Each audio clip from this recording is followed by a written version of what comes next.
Discover the untold story of a wolf's destiny, where strength meets love in the most unexpected ways. Join Melody on her thrilling journey to find her place among the pack, where every challenge is a step closer to her true self.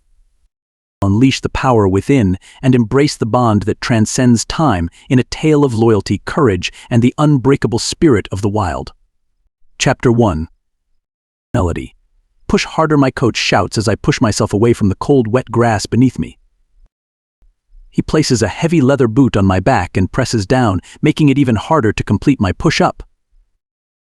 Push, he orders loudly before blowing a whistle. You've done 298. I push against the force of his boot and bring myself away from the ground. The sweat drips from my nose onto the green grass under me. That's 299. Push, Melody. Push. My arms are shaking from my weight and my feet ache, but I can't give up now. I only have one more to do. I lower myself to the ground, slowly trying to making sure not to go too low. The coach's boot is heavy and tries to force me to collapse. I fight back, taking a final deep breath before pushing through my hands up against the boot. I make it and finally allow myself to collapse into a ball of wheezes and sweat. I close my eyes and lie flat on my back, trying to ignore the annoying voice of Coach. 300 push-ups. Well done, Melody.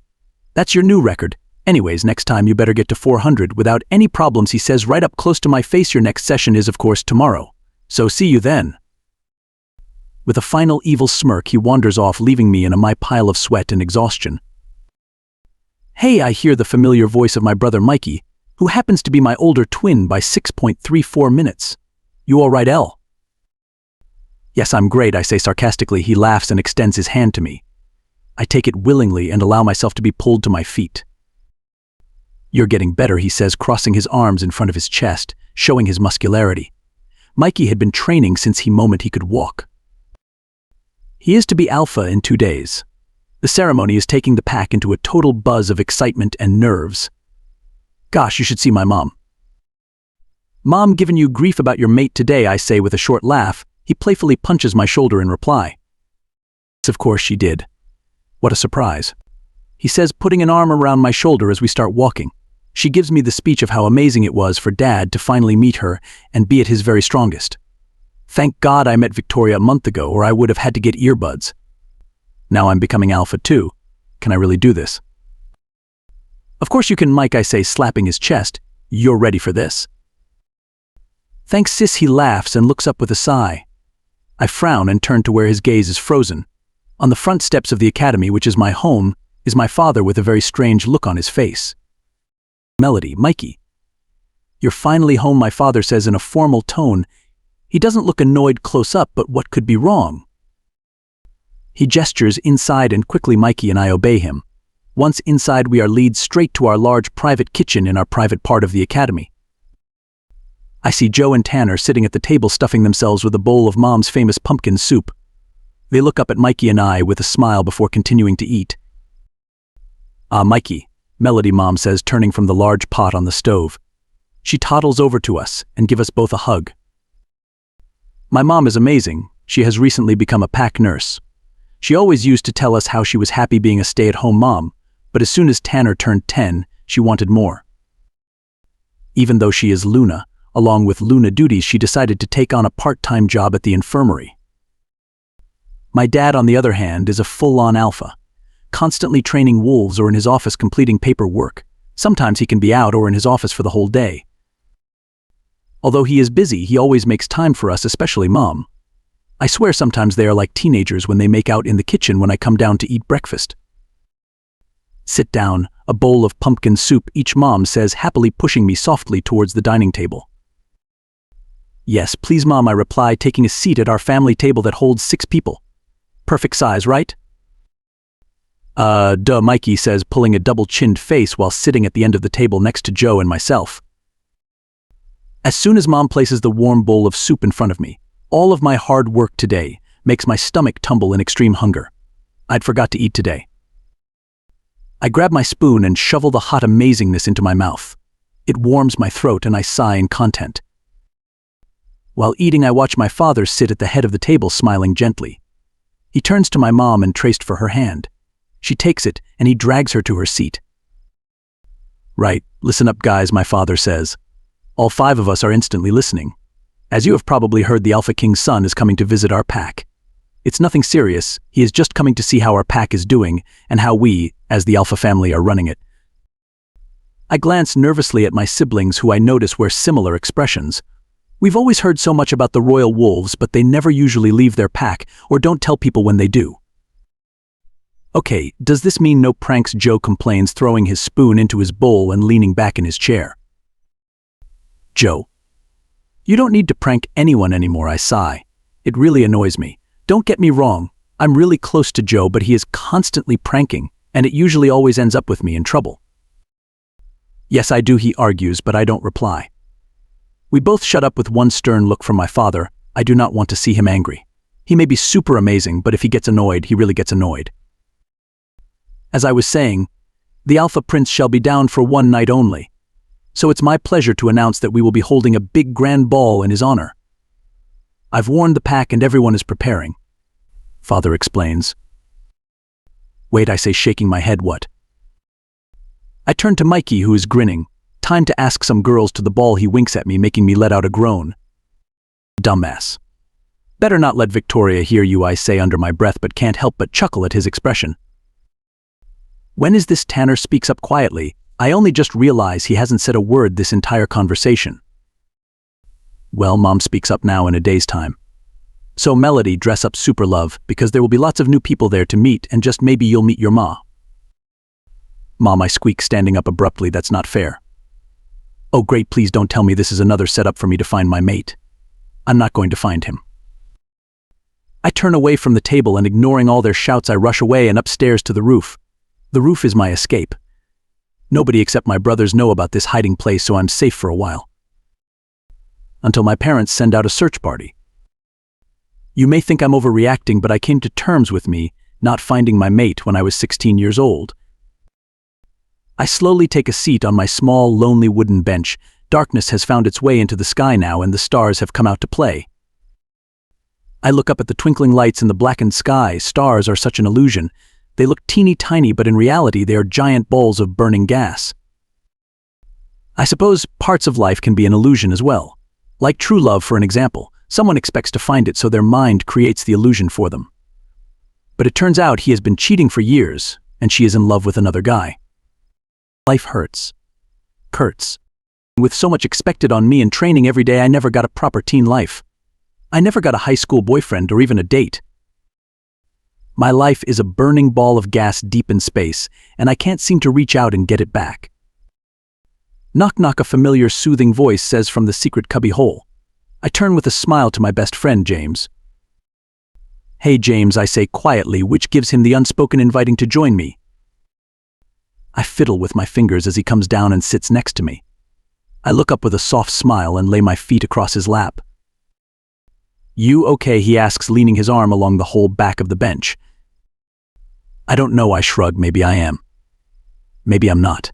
You'll have to check back later, I say, looking back up at the stars twinkling. I heard about the grand ball, he says, punching my arm. Has the mother started? Mother has started.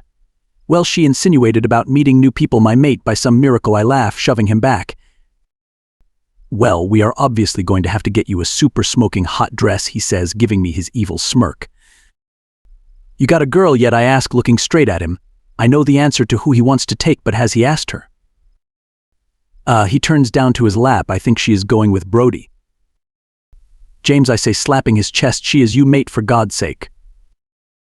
I may or may not have not told her that we are mates, he says, standing up, making me almost collapse onto my ass. No wonder you've been jumpy whenever you see her. I scold myself for not noticing sooner. Well, you better tell her, or I will, because this is a once-in-a-lifetime chance, James. I don't even think I will have one, but you have one, so take her, and never ever let her go. Erg. When did you become Dumbledore? He groans, slumping back down on the bench that creaks from the sudden weight. About 3 minutes ago, I laugh, standing in front of him. Now give me a hug. He chuckles and squeezes me in a bear hug that I call the James Too Tight hug. James is super tall and super muscular, so compared to him, I'm like a bloody mushroom. Well, you better get back. I swear you're going to give your parents a heart attack if you keep disappearing, James says, pushing me towards the cubby hole. I don't want to, I complain but oblige, even if I am against going home and getting yet another talk from my parents. The daughter of the mystic wolf, so your life is in danger because you could be the next one talk. Which I get every day. I am not the mystic wolf. I am normal, and I like it that way. It's not like my mom talks about being the mystic wolf at all or shows me. I just get it's dangerous and you could be next in line. Well, no thank you. I finally get to the alpha wing and find my parents sitting on the couch awaiting. Oh great. Chapter 2. I step further into the living room and my parents stand up looking directly at me. My father looks me up and down before sighing in relief. Thank God you're not hurt, he says, throwing his arms in the air. You realize you could have been hurt. You've trained me since I was 5 years old. I think I can handle myself, I say, shrugging, then removing my shoes and placing them by the front door. Melody, my mom says, walking up to, but I hold out my hand to stop her. I love you both a lot. But I don't want this talk with you every time I walk through the door 5 minutes past curfew. I'm not 10 anymore. I'm 18 years old, I say, throwing my arms in frustration. I feel the heat rising up my throats and I fear for what I would say. My parents don't deserve my anger. As they try to continue, I throw my shoes back on. Melody, please, stay here, Mom says, trying to reach out for me. Father comes at me too, but I stand up straight, holding my arms up in the air. I can't. I promised James the first to help him out with Jesse. I'll be back by midnight, but please don't wait up and don't worry, I say, giving them a small smile before opening the front door and walking out. I walk down the corridor and pull my jacket tighter to my body. I greet people as I pass and try not to think of the fact that they will tell my parents where I am. Everyone in the pack is so loyal to my parents, they love them. I'm glad I don't have the weight of the pack on my shoulders because it's just too much. I finally make it to Oli's apartment and knock on the door frantically. I glance at my phone screen and see it's just gone 10 p.m. It's late, but I have to talk to somebody. James is busy and I don't want to bother Mikey right now. I know he has a maid of his own to take care of. I jump as Oli throws his door open. He looks at me through half-closed eyes. He is wearing a pair of PJ trousers and his hair is disheveled. I woke him up, great. Nice going, Dumbo. Babe, he croaks as he opens his door wider, allowing me to pass him into his apartment. His eyes follow me as I walk into his small, cozy apartment. Hey, Oli, sorry to bother you, but I had to get out, I say, rubbing my face with my hands. Hey, it's okay, Melody, Oli says, closing the door and bringing me into his embrace. His arms are strong and I have gotten so used to being in them, so why does it feel confining? What's up, babe? Just stuff. I'm fine, just ... wanted to see you, I say, trying to smile up at him. He gives me a smirk and plants a kiss on my forehead. You can stay as long as you want, babe, he says, rubbing my back soothingly, but tonight it feels weird, like it burns my back. I shake my head and ignore it. Maybe it's because I'm angry. I need a run, my wolf hasn't been out for a while. Training has taken up a lot of my time recently. Not our mate, my wolf says angrily. She has always been silent when I'm with Oli because she is angry that I'm not waiting for my mate. Need run. No, I say, getting out of his arms and heading to the door. I have somewhere else I need to go. Sorry for bothering you. Melody, wait, he says, grabbing my hand, don't go. You can spend the night, we can finally take the next step. I know you've wanted to wait, but I really want you. I flinch away from his hand and finally find myself getting scared. I've never thought of sex before. I was told to wait for my mate. But I don't want my mate, or do I? Why does it feel like today is going by super fast? I can't keep up with the drama and anger. Why am I so confused tonight? Look, I'm sorry for bothering you. I apologize and feel bad for waking him up, then running out. I mean, he is my boyfriend. It's a big day tomorrow and I have to get ready. Fine, he says, walking me to the door and slamming it after me. I let out a long sigh. Oli has always been the dramatic type. It's only 10:30 p.m. and I don't want to go home until I absolutely have to. Tomorrow is going to be big. My mom's is going to make James take me shopping for a dress. Then my father is going to give me the "I can't believe she is so grown up" speech. I let out a laugh as I walk down the corridors. I may get annoyed at my parents, but they are the best out there. My parents are my inspiration. Lodi, come home, please? It's a big day tomorrow, plus I have news. Mikey's voice pops into my head. I stop in my tracks in the middle of the dark corridor. He sounds like he needs me, but do I want to go home yet? I still have time before midnight. The curious wolf in me comes out, and I instantly want to know his news. I let out an ear-piercing scream when a hand grips my shoulder. A hand covers my mouth soon after. I turn my head and see that it's only James. I smack his hands away from my face and push him slightly. James, I growl in a low voice, what the hell are you playing at? James, who is too busy laughing his butt off, grips my shoulder once again, trying to keep himself from falling. Gosh, you should have seen your face, he laughs, holding his stomach. I haven't seen you this scared since you peed your pants in front of the whole school in kindergarten. Oh, shut up, James, I whisper shout. I'm half annoyed, but I'm finding his laughing funny too. Mixed moods here. Mikey told me to find you, he says, once finally farming down, plus I want to tell you to be up early. We're going. Don't say it, I mutter to myself, closing my eyes to await the dreaded word. Shopping, he laughs in my face, shaking my shoulders at the same time. You hate shopping, James, and I hate shopping, so why, I say, banging my head against his shoulder in annoyance. Because, he says, grabbing my shoulder and moving me to arm's length so he can look me in the eye. You need a dress and I'm your best friend. Fine, but if I'm being forced to get a dress, you have to get a tux, I say, poking him with my finger. He gasps dramatically with a bow tie. You are such a horrible woman, he says, punching me playfully. Deal. We do our famous spit shake, which consists of spit, shake, high five, high 10, and a fist bump. Now I think I have a brother in need back at home, I say, pointing to the direction of my home. James gives me a big smile in return. Hey, you should invite Jesse along. People can change their mind about ball dates, you know. I give him one last hug and a tiny yap on his blushing face before heading back up to my home. The corridors are deserted and dark. I only meet a few male wolves who are on duty. I finally get to the final corridor but come to a stop when I see our front door open. Mikey stands there with a smile on his face and Victoria is hugging him before waving goodbye and disappearing down another corridor. Mikey, I shout as he turns to go back into the apartment. His head whips around and he sighs in relief. Melody, where have you been? He says worriedly. As soon as I'm near his, he quickly rushes me inside. I was at Ollie's. What's going on? I whisper, standing in front of him. I give a quick sweep around the room and sigh as there is no sign of my parents. Well, firstly, I'm glad you're okay, he says quietly, standing close so we can hear each other. Secondly, Victoria and I have decided to complete the mating process tomorrow night. We've marked, but now all that's left is the actual mating. He adds a wink at his last remark, making me want to roll my eyes. He sounds so excited, and I can see how happy he is, so instead of being a downer or complaining, I pull him in for a hug. Congrats, big bro, I say happily, you deserve her. Thanks, Melody, he says, hugging me tightly. Suddenly he pulls away and looks upstairs. Oh, crab balls. Mom is up, right? Don't tell Mom or Dad about Victoria and I yet. Okay, I won't promise, I say, rushing to say everything now. Quick, get upstairs. We both hurriedly make our way up the stairs, trying to be quiet as we run. I watch as Mikey darts into his room safely, and I'm about to open my door when my name is called. Melody, my mom calls from a few feet behind me. I freeze and slowly spin around. Mom, I greet, pretending that I wasn't just running for my life. You okay, sweetie, she says, pulling me in for what is my fifth hugs in the last 2 hours.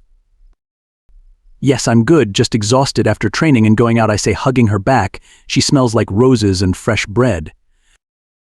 Well, okay, get some rest now. I'm sure James had plans for you tomorrow, she says, pulling away with her motherly smile, then kisses my cheek before wandering off back to bed. I lean against the door and stare into the darkness of the corridor. In under 24 hours, I shall be dressed up and dancing around the grand ballroom. What if I do find my mate? I've tried so hard to put the pressure of finding a mate behind me. I mean, my mom is the mystical wolf, and everyone expected me to be, but I'm not. I am a normal, average wolf. Suddenly, a voice popped up in my head. We want our mate, my wolf says stubbornly. I do want to find my mate. I'm scared of the outcome like most, but instead of wondering if they're dead or already mated, I'm scared that I will let them down or reject them out of fear. My phone starts ringing in my back pocket, so I quickly bring it out and answer it straight away. It's Oli. Hello, I answer, sliding down onto my floor against my bed. My body itches for a shower to clean everything away. Hey, I'm sorry for tonight, he says, though the phone. It's fine, I say, standing up and sitting on the edge of my bed instead. I wanted to ask you if you want to go to the ball tomorrow with me, he says, and I hear a voice say something in the background, making Oli sigh. Maybe, I don't know, I'm sorry, Oli. My parents probably want me with them representing the pack. I'll text you, I say, rubbing my temples, trying to decide. Okay, good night, Melody. I hear the slight annoyance in his voice, but I don't say anything about it. Good night, Oli, I say before hanging up. I don't know what's wrong with me lately. I know we haven't been in the best place lately, but I didn't realize we would be distant towards each other. You need a shower, Melody. I think, standing up and heading into the bathroom. Chapter 3. I woke up to the shining light leaking through the open parts of my curtains. I grip the duvet that is wrapped around my body and throw it away. With too much effort on my part, it falls to the floor. The brisk morning wind flows through my open window, hitting my bare skin. My tank top and shorts show no protection from the cold wind. Rubbing my eyes desperately, I sit up straight and blink. I instantly grab my phone and check for messages. 2 messages from James. 1 message from Oli. I open them with sloppy fingers. My whole body is still half asleep. Gosh, I really hate waking up this early. It's 6 a.m. on a Saturday morning. I place my phone back onto my bedside table without replying to the messages. I stretch out my tiresome limbs and swing my legs out of bed. I pad my way straight to the bathroom for a much-needed shower. I let the water run cold over myself. The freezing water bites at my skin, awaking every nerve and bone in my body. I lean into the water and turn the switch to hot. The warm water bursts from the shower head, allowing each goosebumps on my arm to retreat. I put my head under the water and close my eyes. I quickly wash my hair, then turn off the shower just in time to hear my mom's voice at my bedroom door. I left my bathroom door open, so it was fairly easy to hear. Funny. It's almost 7 a.m. James is here, she shouts in urgency. I sigh and grab a towel from the radiator. Safely wrapping it around myself, I answer my mom. It's okay, Mom. He can come in, I shout back, grabbing another towel for my wet hair. I hear the bathroom door open, then close, and James' scent hits me seconds after. I make my way out of the bathroom and find a grinning James laying on the bed. My bedroom is a medium size with a bed, desk, and a sofa that turns into a bed. Then I have 3 doors, one for my bathroom, one for my walk-in wardrobe, and one for my bedroom door. Hey Lodi, he says, sitting up from his previous position. Shopping time. I let out a long, annoyed groan as I make my way into my walk-in closet to get dressed. James, I laugh, feeling my chest tightening from the amount of laughter. I watch as he dances with someone dressed as Minnie Mouse in the middle of the mall. He finally finished and gives Minnie a big high five, then runs over to me. That was so much fun, he laughs, patting my back, preventing me from choking on my own saliva. You are such an idiot, James, I say, slapping his over the head. Oh gosh, I think you have literally killed me. He just laughs, picks up the bags, then starts heading back to the car. I follow him, still holding my ice cream cone. We ended up spending most of our time in the ice cream shop. I got salted caramel and James got mint chocolate chip. I must admit, the mall's salted caramel ice cream is to die for. Well, that was a good shop, even if it took you like 4 hours to pick out a bloody dress, James says, throwing our bags into the boot of his car. Hey, I say, punching him playfully, I need the dress to be perfect. I'm not like all those other girls. Yes, but did you have to take forever to pick one? You didn't even try on half of them. Just picked them up, looked for 20 minutes, and put them back, he groans, opening my door. Well, I am sorry, Your Majesty, I joke, poking my tongue out at him. I quickly get in before he shuts the door and gets in the driver's side. Well, at least that's over, he says, starting the engine. Oh, I talked to Jessie. I whip my head around to look at his sheepish, blushing face and smirk. And, well, she knows we are mates now, and she said she'd go to the ball with me, he says, jumping up and down as much as he could without hitting his head. That's awesome, James. How come you aren't together mating, I say, shaking his arm as he just starts turning beetroot red. She told me she wants to take today to tell people and decide what she wants to do about us, he says, driving down the long road leading to the academy. Fair enough, then I say. We drive in a comfortable silence with the soft beat of the radio in the background for the rest of our journey. When we finally arrive at the academy, I see the wolves training hard and mothers taking care of their children in the play park. My father stands talking to some of the top guards near the entrance doors. I unbuckle myself and get out of the car. I grab my bags from the trunk at the same time as James. I look back at him after noticing he had stopped. He was smiling down at his phone. I grin and let out a cough to get his attention. He looks up at me with a mischievous and extremely happy smirk on his face. I have to go. Jessie wants me to meet up with her, he says, giving me a hug.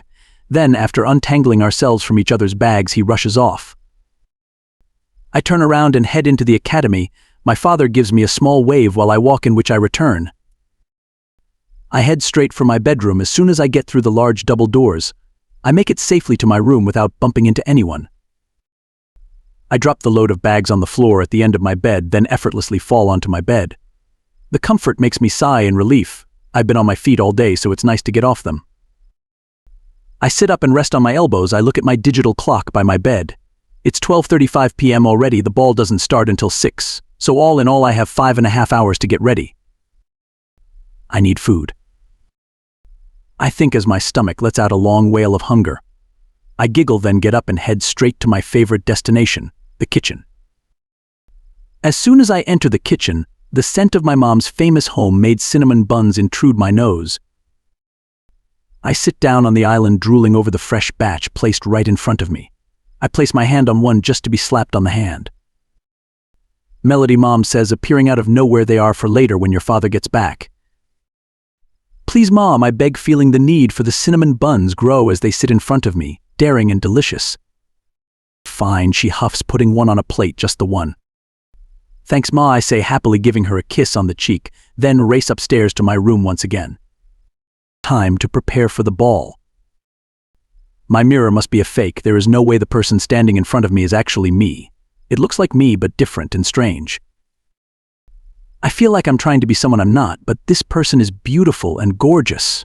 She is someone guys would go for or even date. Her brown hair is curled into magnificent waves down over her shoulders. A shining silver diadem is placed carefully on my head. Her silver eyes stand out against the thick black mascara and eyeliner, her lips and a natural pale pink, making them look plump and kissable. My dress is stunning. It's a two-piece. The top half is a pink and white blend and finished above her breasts. From there and over the shoulders, it is see-through with sequins placed methodically on it. The bottom half is the same pick blend as the top half, and it falls behind me slightly as I walk. The strap around my waist matched the sequins from the top half. My shoes are silver high heels that make her tall and majestic. That's me, I think, standing proudly in front of the tall, large mirror. I give myself a nod before turning around and leaving the guest bedroom. I meet James down the hallway. He is dressed up in a nest black tuxedo with his hair gelled back into a perfect placement. Well, look who is looking gorgeous for once, James says, grabbing my hand and spinning me around. Says the guys who thinks any t-shirt and jeans counts as formal, I say, slapping his chest playfully before we start heading towards the ball hall on the other side of the academy.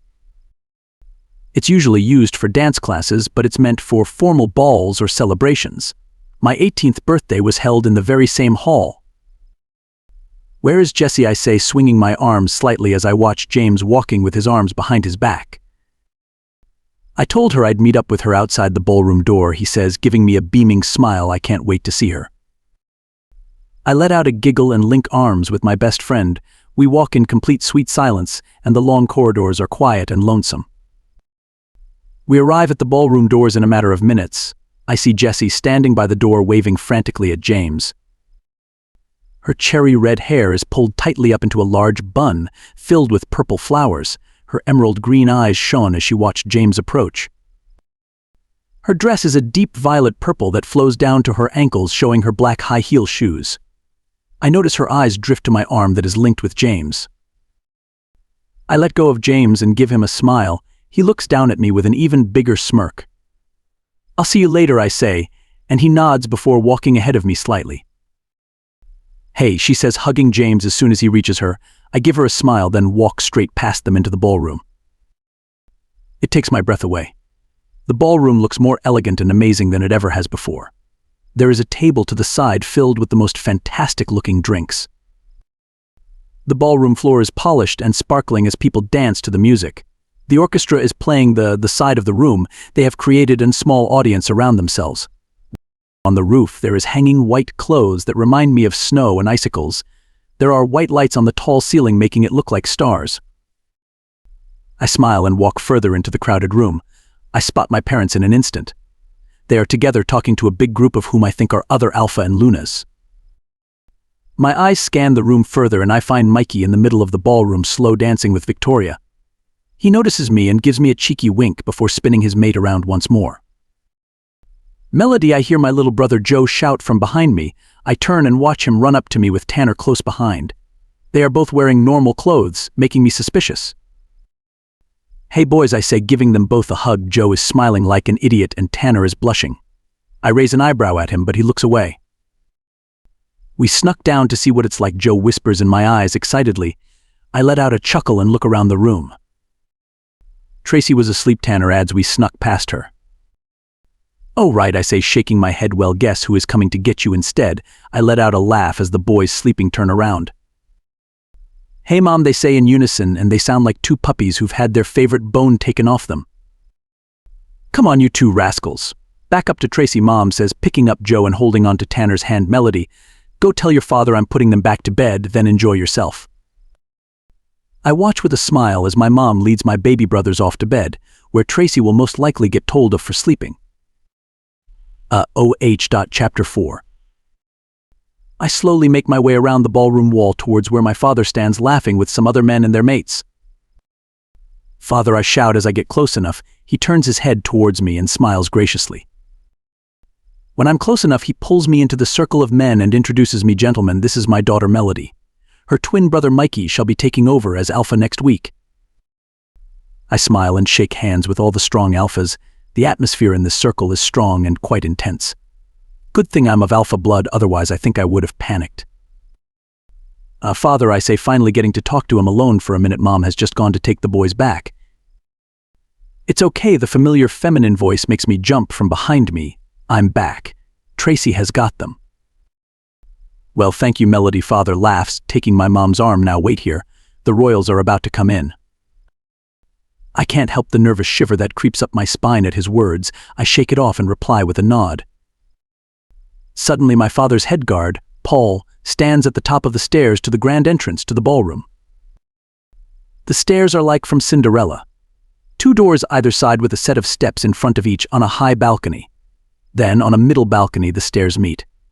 From there straight down is another larger flight of stairs. Ladies and gentlemen, may I introduce your highnesses Alpha King Russell and Luna Queen Kate, he says loudly before stepping out of the way. The whole crowd bursts into a fit of loud applause as the trumpets play loudly and the grand doors both sides fly open, revealing the Wolf King and Queen. I'm surprised by how extraordinary they actually look. On the left, the king has his crown resting proudly on his head of gray hair. On the right, the queen has her tiara placed on her flowing dark black locks. I watch utterly mesmerized as they walk down the 2 staircases and meet in the middle. They greet each other with a smile before linking arms and turns to face us. Everyone bursts into rounds of applause as they bow, then move to the left. Everybody turns to the right side top door. I look around confused. Did I miss something? Paul comes back out from hiding and shouts, ladies and gentlemen, may I now introduce your highnesses and future Alpha King, Sir Jaden Beaumont. The grand doors open, revealing a man of God-like quality. His shoes are formal and his trousers match the black of his shoes. He's wearing a white t-shirt which allows me to faintly see his amazing drool-worthy abs and chest. His jaw and cheeks bones are sharp and well-defined. His mouth is pink and moist, ready to kiss. His face is bare of any beard or mustache. His hair is jet black like the darkness of night. It's short on the sides, then long and waved on the top. It falls over his eyes and he flicks it away flawlessly. Finally, I look at his eyes, electric ocean blue that sends sparks running up my spine and my wolf howling in amazement. Mate, she howls in utter joy. My heart stops. My blood runs cold and I look away from his intense eyes. My head is spinning with the new information. I have a mate. I actually have a mate, and he is standing across the room from me. I'm not alone anymore. But wait, he is the future Alpha King. Oh, cream puffs! I watch as he walks down the staircase towards the middle where his parents stand. I watch how he walks with pride and power, with his arms down by his side. Suddenly, he stops halfway down the red carpet stairs and sniffs the air. My wolf is skimping in glee, as everyone hears his next word that makes my heart drop. Mate, he says, staring right into the crowd. His eyes are scanning, so I quickly duck behind someone so he doesn't see me. His voice sends pleasuring shivers up my spine. My wolf is going absolutely mental in my head, making it hard to concentrate on anything other than him. Everyone is whispering and applauding. I take the opportunity and race towards the exit, trying to avoid the eyes of my mate. I successfully make it. Well, I thought I did until I hear his sexy voice once more shout, "Stop her." I turn to see him staring at me while rushing down the large red carpet steps. Everyone turns to stare at me and I see a few people heading towards me. They must be members of the Royal Crescent Pack. I hitch my dress up and run towards the exit as fast as I could in heels. I fling the doors of the academy open and rush out of the academy. I hear his footsteps getting closer and closer every second, his scent alone if making my wolf try to turn me around and leap into his arms. I shake my head and allow my shoes to fly off as I run. I arrive at the steep drop that we always called Devil's Hill because of the scariness of the slope. For once I thank the moon goddess for allowing me to have this advantage of this slope. It'll help me gain some speed. All of a sudden the heavens open up above and pour the cold rain down. The thunder rings through the trees and the lightning momentarily stops me in my tracks. In the single second I stopped, wet arms wrap around my waist and tackle me to the ground.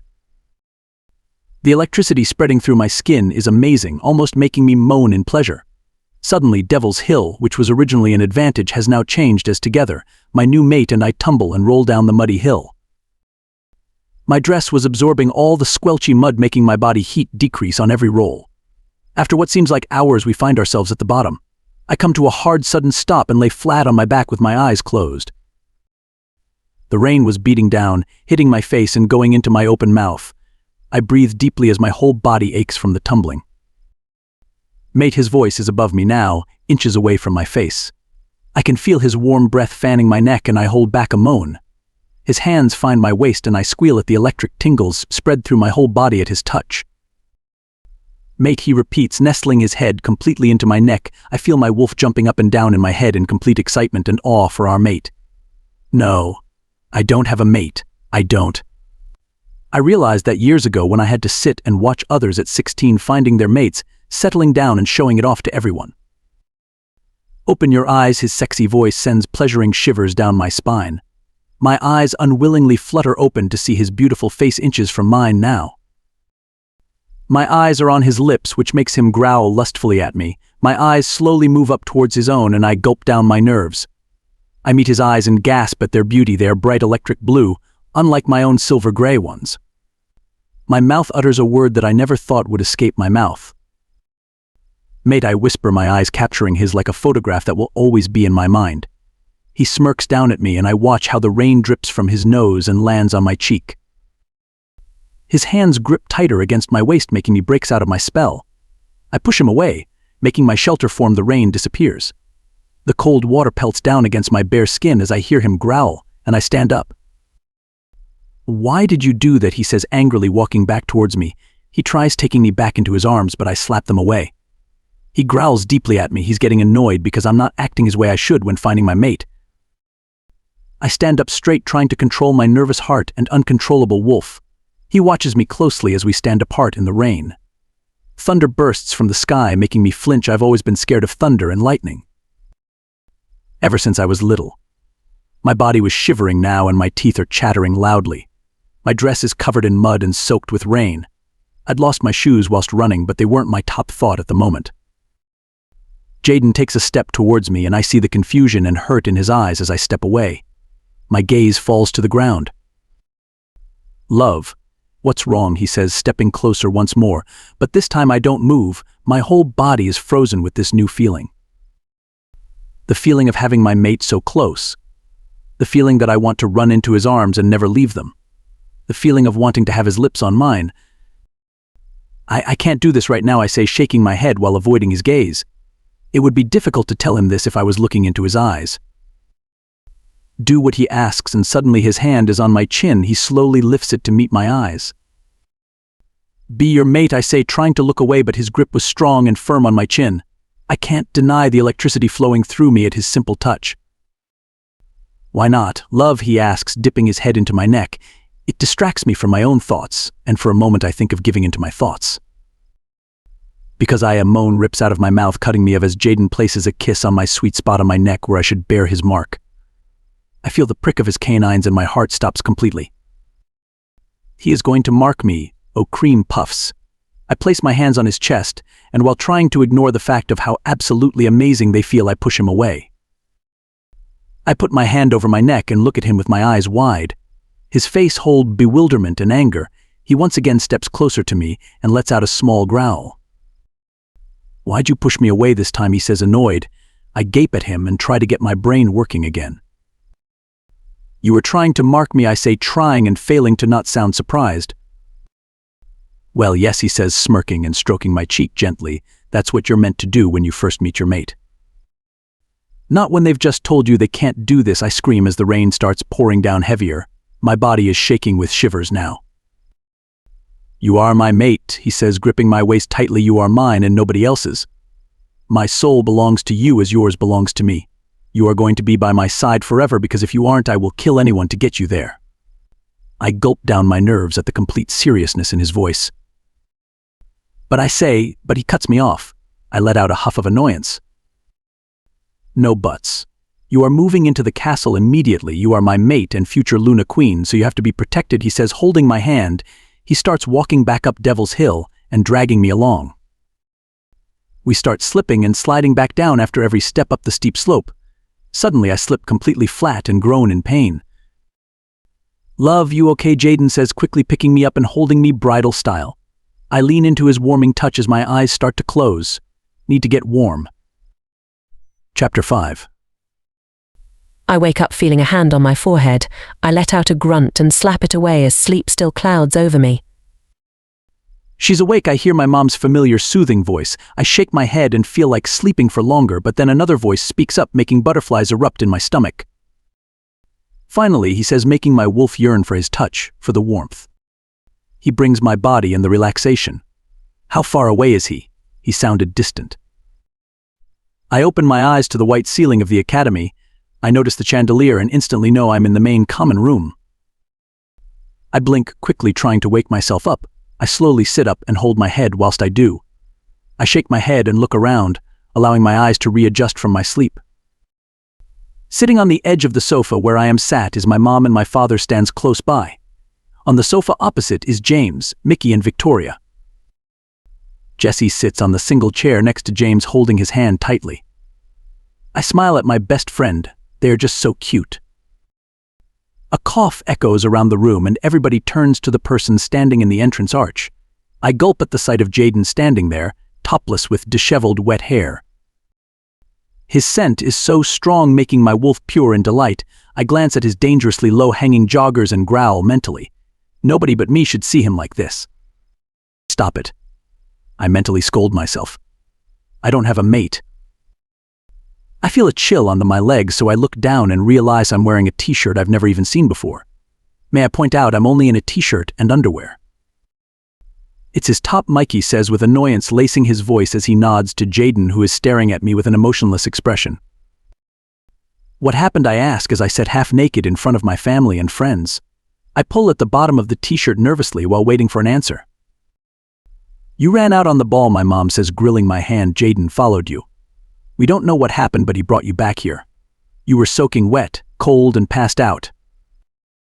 Oh, I whisper, rubbing my temples to try and rid myself of the headache forming in my head. Jesse and I put you under the hot shower, Victoria says, giving me a smile. Then we tried changing you, but your mate wouldn't let you wear anything other than his clothes. The joggers didn't fit you so. How are you feeling? James asks, looking at me with worry evident in his face. Physically or mentally, I reply, standing up and looking around the room. Jaden is still standing in the same place, but now his eyes are fixed on James angrily. I watch him and notice his fists clench and his jaw tightening as he watched James watching me. I let out a long sigh that grabs his attention straight away. I swear he got whiplash from how hard his head turned. I give him a short smile and he comes straight over to me. His arms fasten around my waist like a seatbelt as he sits down next to me before actually pulling me onto his lap. I squeak in surprise before frowning at him. I try to pull myself away and out of his lap, but he growls in my ear. Don't, he seethes as his grip tightens around my waist. I feel his hot breath in my ear and I have to suppress a shiver. I look up at my parents, who give me a reassuring smile. I shake my head slightly and look down at my lap. Melody, I hear my youngest brother Tanner walk into the room. I look up and smile at him. Why is he doing that to you? I follow where Tanner is pointing to where Jaden has his arms wrapped around me. I turn my face up to his and see that his eyes are on me.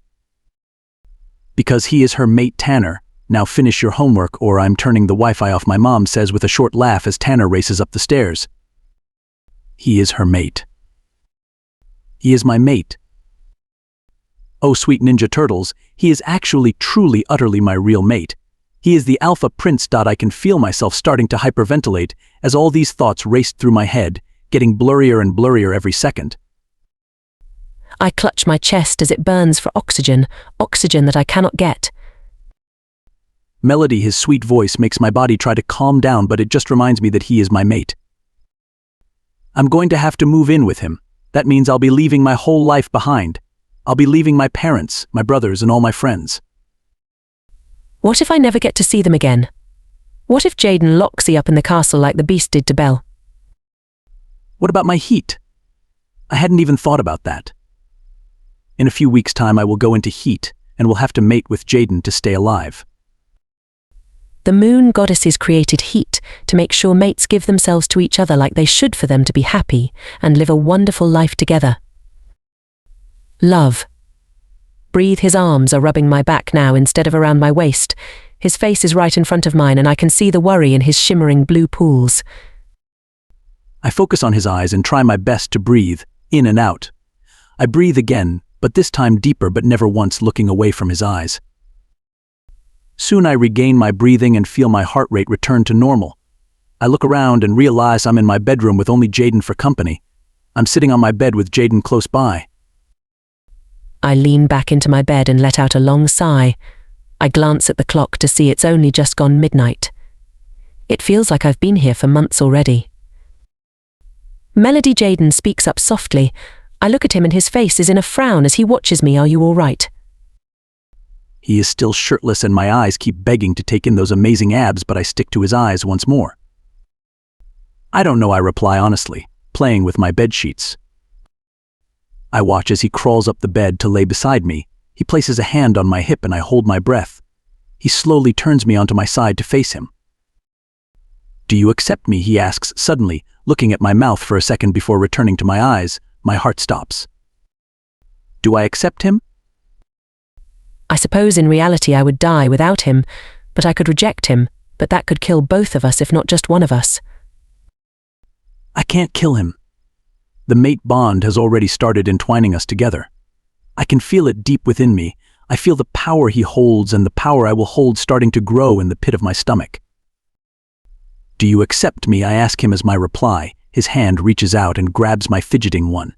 He brings it to his lips and places a chaste kiss on my knuckle. Yes, he says, then placed another kiss on my knuckle. You are my mate, Melody, and one day, my Luna, I am yours just as much as you are mine. I allow myself to give him a smile in return, but I don't open my mouth to talk. If I do, I will muck everything up. A knock on the door saves me from having to answer. I hear a growl from Jaden before he shouts for them to come in. He takes a seat next to me on the bed and tries to put an arm around my waist, but I quickly slap it away. I watch the door open to reveal not just my parents, but the king and queen. The first quickly start to get up to bow as I was taught, but Jaden pulls me back. I frown at him, but all he does is stare straight ahead at our parents standing in front of us. I look at my mom and all of a sudden I just want to run into her arms and hugs her and cry. This day has drained my mental and emotional state so much. Jaden, the king says, smiling at his son, then turning towards me, Melody. We've come to see ... well to see what you two plan for the future, my father says, clapping his hands awkwardly. My mum grabs his hand and gives him a reassuring smile, one she has perfected over the years. Wait? Plan for our future? Excuse me, I only met my mate like 5 minutes ago and now suddenly I'm supposed to know our whole future. Well, that's not happening. As you know, son, the king says, still giving us a happy smile, we will be leaving in the morning for the castle. You must decide what you two are going to do. She's coming to the castle.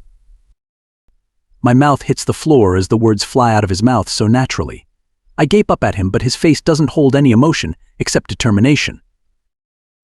Excuse me, I say, standing up fast so he can't pull me down again. I look at my parents who look shocked, but they are smiling. Why are they smiling?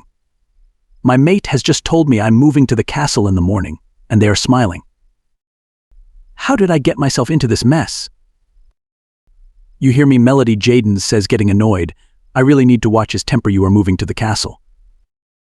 Let me rephrase myself. No, I'm not, I say, folding my arms over my chest. Jaden's eyes follow my movement and he growls lustfully. I realize I am accidentally pushing my breasts out, but I just growl back at him. He is not forcing me into this. He stands up abruptly and raced past our parents, who all look uncomfortable and awkward at the point. He stands in front of me and I can feel my heart starting to race from his close proximity. Yes, you are, he says, grabbing my shoulders roughly. You are my mate, Melody, whether you like it or not. I realize you don't want to rush into anything, so I will wait for you as long as you want. But my condition is you move to the castle, and it is not a request. I look up at him in shock as his words ring through me like a siren. My head pounds at this whole situation. He will wait for me. I don't have to mate with him straight away. I can take my time. I have to leave home. I have to leave all my friends and family behind. I hope he lets me visit often, or lets them visit. I'm going to be Luna, and not just any Luna either, the Luna Queen. But can I really do this? It's so much work and pressure to put on myself. In the future, if I go through with this, I will have royal duties, and that will include providing an heir for Jaden. It makes me sound like a baby bank. I'm not accepting that. I will not have a baby because the royals want an heir. I will have a baby when I think the time is right. That is one thing right now that I know for sure. I look up into Jaden's darkening ocean pools and let out a long sigh. His eyes become softer and softer as he stares into my own. Fine, I say, knowing that this will now change everything. Chapter 6. Today is the day. The day I've dreaded the whole sleepless night. I can't stop thinking about it. It's racing around my head like a motorcycle. Jaden moves from the sofa across the room. His handsome sleeping figure looks so peaceful in sleep, and it makes my heart beat faster. After I regretfully accepted to take off to the castle with him this morning, my parents tried to argue for me to stay, but Jaden was having none of it. After a few more hours of arguing, slamming doors, tears and sighing, they all left for bed. Except Jaden, who refused to be in a separate room from Melody. So he ended up of the sofa bed, after an argument over him sleeping in the bed. I know we are leaving in a few hours and I have to say goodbye to everyone and pack too, but I can't. It would make this into reality. Reality is complicated and sometimes completely and utterly wrong. But dreams are what I want. My dream was to study and become a pack doctor eventually. I was about to start going to classes and having some experience with the lead pack doctor in the academy. And I couldn't wait.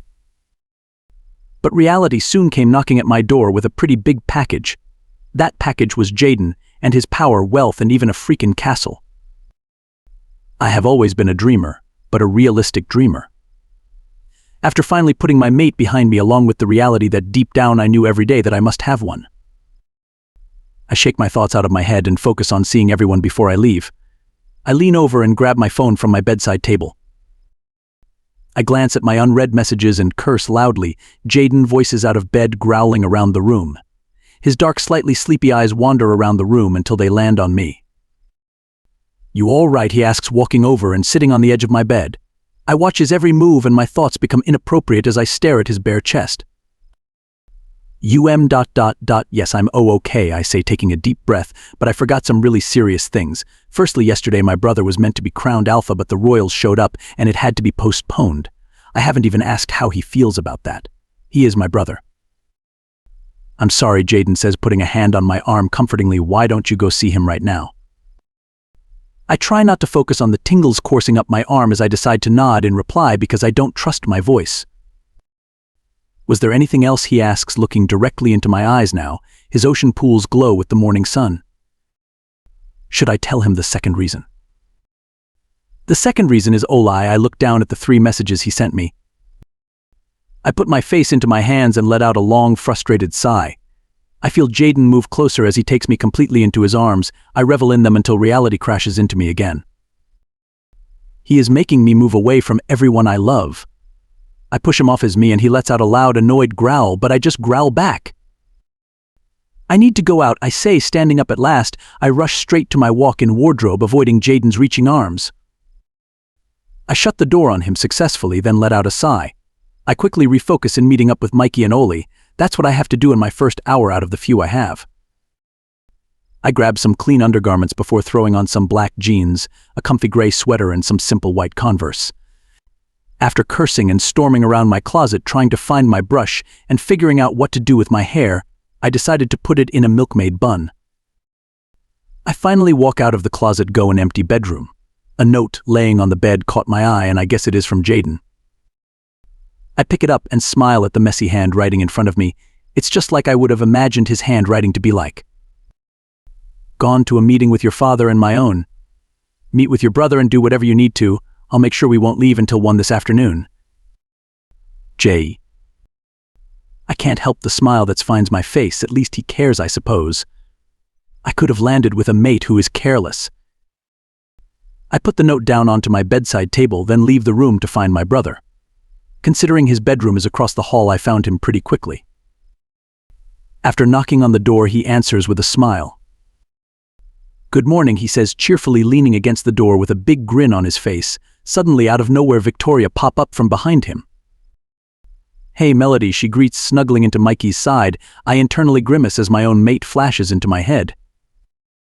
Hey, you two, I smirk, poking them both in the stomach. So is this your first official day as Alpha and Luna?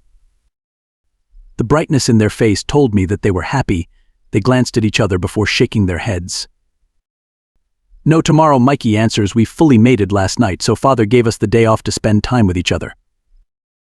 I gape at both of their glowing faces before screaming in excitement and pulling them both in for a big sandwiched bear hug. Oh my gosh, I can't believe it. Congratulations, guys, I reply, pulling away and looking at them. Now I understand why they are so over the moon happy. My phone buzzes in my pocket, making me break out of our happy little conversation. I grab my phone and sigh. It's from Oli again. I lock my phone and push it into my back pocket along and try to put everything else that I don't want to deal with today in there as well. I have to dash, I say, hugging them once more before making my way down the corridor. Congratulations again.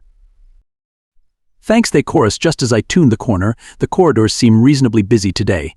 I get caught with incoming hugs and farewells by basically every pack member I meet on the journey to the lobby. I make it there just in time because Ole looks like he is about to storm off. Ole, I say, as he starts moving towards the academy doors. He turns to me and greets me with a warm smile.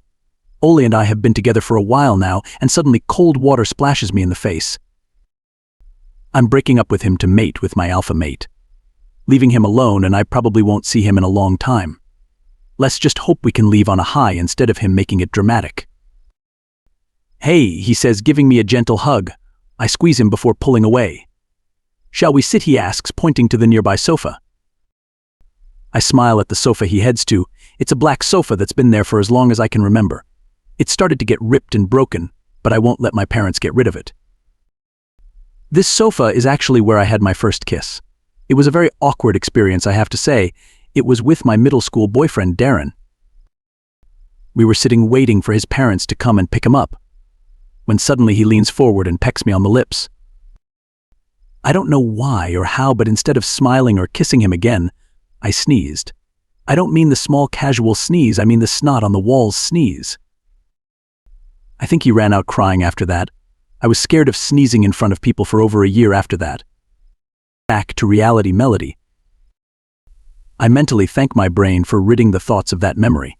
I follow Ollie to the sofa and take a seat next to him. I turn slightly to face him and wait for him to speak politely. As I wait for him to prepare, I notice a familiar scent floating around the air. I grimace as my wolf reminds me of who it is by leaping up and down. I look at him in my peripheral vision. He is talking to my father on the other side of the lobby. Any second now he will smell me, if he hasn't already. I don't want him to see me with Ollie because it'll bring up questions that I don't want to answer right now. I quickly turn back to Ollie and try to keep Jaden out of my view. My wolf is already trying to make me run over to him and kiss his amazing lips. Damn it. So Ollie says, and I give him an encouraging smile, "You found your mate." To put it lightly, yes, I nod, biting my lip in anxiety. I suffered from anxiety a lot as a kid, actually. But never mind about that. He's Jaden Beaumont, yes. Yeah, he is. I nod again, feeling my heart race as his presence is becoming more well known to my wolf. I can sense him moving out of view, and it's making my spine freeze. This is a lot to take in, Melody, Ollie says, running his hands down his face. I grip his wrists and bring them to my lap. I take his hands into mine and give him a grin. I know, Ollie, trust me, I know. But I suppose we both knew deep down none of us would find out mates one day. That's why we never mated or even talked about going there, I say, rubbing his hands with my thumbs. Yeah, I know, but being honest, I thought it was me who would find their mate first, not you. You were always talking about never finding your mate and living your life happily without one, Ollie says, obviously frustrated. Yeah, I know, Ollie, I'm sorry, I truly believe to be mateless. Look, I'm moving to the castle today. I know it's difficult to understand this right now. But Ollie, you're an amazing guy. You'll find someone else. Heck, you may happen to find your mate tomorrow. The world is full of surprises, even if you're not quite ready for them. Ollie gives me $100 grin and brings his hands and mine up to kiss my knuckles. Thank you. Melody Wilhelm, I will never forget this time we spent together, he says, and I give him a peck on the cheek. I will never forget the time you tried to make me a bubble bath and fell in. I laugh and his face falls. I swear the bathroom was flooded for like 2 weeks after that. Hey, he says, punching me playfully, your father wanted my head for that. I was only trying to be nice. I laugh even more at the puppy eyes he tried to make. He soon joins in and I feel sad. I'm going to miss Ollie. Even if Ollie was always dramatic and lately has been trying to take the next step, he has always been there for me. He is the greatest best friend I could ever have. Friends, I ask, leaning in and capturing him in a tight hug. Best friends, Melody, he replays, chuckling in my ear. I let out a giggle before a cough makes me pull away. I look up into angry, darkening ocean pools and freeze. What's going on here then? Chapter 7. His eyes are full of anger, but the scary part of they aren't looking at me. They are glaring at a very frightened-looking Ollie. Ollie's hand squeezes mine and I try not to wince at the pain he is causing them. I let go of his hands immediately as Jaden's hardened eyes linger at them before returning to Ollie. I stand up abruptly and his eyes snap to mine. I stare into his eyes, trying to not show any fear. He growls lowly and wraps his arms tightly around my waist. I let out a long sigh but don't make a move to get out of his hold in fear of him attacking Ollie, who has decided to stand up and glare at Jaden. Even though Jaden is a good head taller than Ollie and much more bulkier. Ollie didn't seem to care, but that all changed when Jaden snarled. His snarl made the walls around us shake and I physically had to grip his t-shirt tightly to stop myself from falling. The ferocity and alpha in his snarl made everyone in the room stop what they're doing and bow while showing their necks in submission. Even me. He glances down at me and his hand comes up to lift my chin so his eyes are in line with my own. You don't have to do that anymore, love, he says, softly stroking my cheek. You're my equal now. I shake my head and look away from his intense eyes. Ollie gives me a scared look before a short smile took his face, then he hurriedly walks away. Everyone turns away with one glare from Jaden, who is now holding me so tightly it's stopping me from breathing properly. Jaden, I rasp out, trying to push him away, keyword trying. His arms just encircled around me even tighter and he growls darkly. You're suffocating me. He instantly loosens his grip so I can step back slightly, but his super muscular arms don't give up on their hold. Melody, my mom's calming voice, fills my ears and I instantly relax. I look to my left as she waltzes over to us. Jaden doesn't move, but his eyes are now on me. I can feel them burning into my head. I don't look up and instead watch my mom's silent footsteps get closer and closer. When she finally reaches us, it feels like I'm 6 years older. Sweetie, she greets me before turning her eyes up to Jaden Alpha. My mom bows her head respectfully at Jaden, who bows back. He stays silent but doesn't stare at me anymore, which is thankfully less nerve-wracking. Would you two care for some brunch? We're serving it in the dining room in 5 minutes. So chop chop, fill up your stomachs before you leave, my mom says cheerfully before bouncing off. I let out a laugh at her happy bouncing walk. She looks so weird. Melody, his voice is husky and deep, making my heart beat faster. What is he doing to me? Are you hungry? I nod and forcefully remove myself from his arms. He gives me a short, annoyed growl, but I just roll my eyes.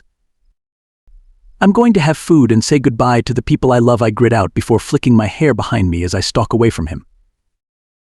I get to the dining room and instantly take a deep breath and smile. My mom always told my brother, and I never leave with a frown. It's a smile that makes it mark. I never understood it until a few years ago. I think it's because me younger self didn't realize what it was, as it didn't rhyme. I make my way to the already crowded dining room table, which was covered in food. From Cheetos to pizza. From lemonade to champagne. I skip the queue for the food as my stomach feels like throwing out food instead of taking it in. Instead, I grab a beer from the end of the table. I open it easily with the beer opener left on the table. I take a small sip and sigh. Even though it would take about triple the amount humans take to get a werewolf drunk, it's nice to get the buzz. Even a little buzz can help your mood, but sometimes it can make it worse. I take another sip, but this one turned into a large gulp instead. Before I could take another gulp, a hand snatches it harshly from my hand. I turn angrily to the person who effortlessly has taken my beer to find my father giving me a stern look. I instantly lower my head and lean against the wall. What are you doing, El? My father says, placing the beer the other side of himself so I couldn't reach it. Having a beer, I say, shrugging my shoulders and looking around the room. Everyone is having a great time. There's a group of mom's friends gossiping and having some champagne in one corner. In another, there is a group of young teen boys all talking, some on their phones. There are mates splattered everywhere. It felt like someone had put all the mates from the pack in here. Some were holding hands, which was fine, but others were snogging. I know you're 18, but I don't like this. You've only drunk beer twice in your life, and that was never in the middle of the day, while in the company of royals and the older members of the pack, my father states, sounding disappointed. I needed something to help, I say in a whisper, not knowing if I want him to hear me or not. Against me was his werewolf hearing. Help with what he says, picking up a glass of what looked like scotch from the table. Help with today, okay. I say, frustrated. My so-called soulmate, who I only met yesterday, is making me leave my home and all the people that I love. He hasn't seemed to care how I'm feeling about this, but I suppose that's just alphas, isn't it? They think they own everybody. Well, guess what? He doesn't own me. I didn't want this. I don't have a mate, remember. It's too much in one day. I am shouting now and trying not to cry. I can feel the water in my eyes. My father looks at me in sympathy, but then his eyes glance behind me. His whole body stiffens and his eyes become wide. Feeling curious, I turn around and see everyone looking at the dining room door. A small gasp left my lips as his big muscular figure blocks the doorway. His eyes show hurt and sorrow. My wolf yearns to comfort him, but I can't let myself feel bad for him. Not when he is making me change my whole life. He walks over to me and I notice how everyone, including my father, exits the room, leaving me alone with Jaden. I avoid his eyes and look at the floor instead. I watch his feet coming closer until finally his toes are against my own. He places a thumb under my chin and lifts it up. You don't have a mate, he says questioningly. I finally give in and look into his deep blue ocean pools. I open my mouth to say something, but the words are caught in my throat. The lump is making my eyes water and my emotion to become overwhelmingly sad. How do you explain this, then, he asks, intertwining our fingers together. The electric sparks shoot up my arm, making a shiver roll down my back. The smirk that finds his face is so glamorous that I smile. I quickly get a hold of myself and shake my head in annoyance. I pull my hand from his and step away. Well, I try, but he grabs my hand once more and pulls me back. Why won't you accept me? I'm your mate. I'm standing right in front of you, awaiting those precious words to slip from your gracious lips, he says, the hurt in his eyes making it unbearable to look at those ocean depths. I don't have a mate, I whisper, only half believing it myself. The mate bond between us is strong, stronger than anyone warned me about. I can already feel it wrapping itself around the both of us and slowly pulling us together. He's given in, but I haven't yet. My heart has acknowledged him as my mate and accepted him, the same as my wolf. On the other hand, there is my brain that has acknowledged that we will both most likely die if I don't mate with him, and that my heat will be coming. But half of my brain still is convinced that I have no mate, that I, the daughter of what people call the greatest alpha couple in centuries, am destined to be alone. Obviously, the moon goddess has a different path she wants me to take. What if I don't want this path? What if I think this is going too quickly? Jaden's warm hand on my cheek made me awaken from my thoughts. I can't even remember what I last said to him. You have a mate, Melody, he says, gently stepping closer, if that was even possible considering he's practically stepping on my toes. Melody, my little brother Joe, pops up happily from behind me. His mischievous eyes dance from me to Jaden, then back to me. I instantly take control of the matter and take a few steps away from Jaden's warmth. Hey little buddy, I say, ruffling his hair and flinging an arm around his shoulder in a headlock. Oi, Els, get off me, he whinges, but I hear his laughter. I let go and he gives me a playful punch on the arm. He pulls me down and whispers, Melody, why is the Alpha Prince staring at us? A deep red blush fills my cheeks as I glance up at Jaden, who is in fact staring at us with a grin. Come on, Jojo, let's go get some food, I say, rushing towards the table to grab some food. I feel his presence near me as I get in the line for food. His scent is strong, making my thoughts jumble and my mind wander. So much, in fact, that I accidentally try to pick up a very hot plate instead of a paper plate. I scream in agony as I yank my hand away from the plate urgently. I shake my burning hand in an attempt to cool it, but it just throbs. Jaden is by my side in a blink of an eye, fussing over me. His hands are everywhere on my hand, arm, waist, shoulder. I am about to finally snap at him when my mom comes toddling along. She holds out her hand, so I place mine in hers. Come on, you Nim Ninny, she chuckles before turning to Jaden. Alpha, your parents were searching for you. They are waiting for you on the training fields. Jaden looks down at me indecisively. His eyes flicker to my hand, then back to my eyes.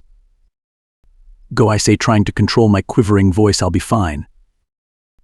Even though I can see that he doesn't want to go, he finally gives me a curt nod and rushed out of the room stiffly. My wolf begs to stay with him, but my mom's pulls me into the kitchen. She places my hand under the cold water flowing from the tap. I let out a hiss of pain, but soon it vanished and my hand became numb. Thanks to Werewolf healing, it should be healed in a few minutes, maybe an hour. I could hear her lecturing me about safety and concentrating on what I'm doing. I should listen to her. Yet all I could think about was those electric ocean pools.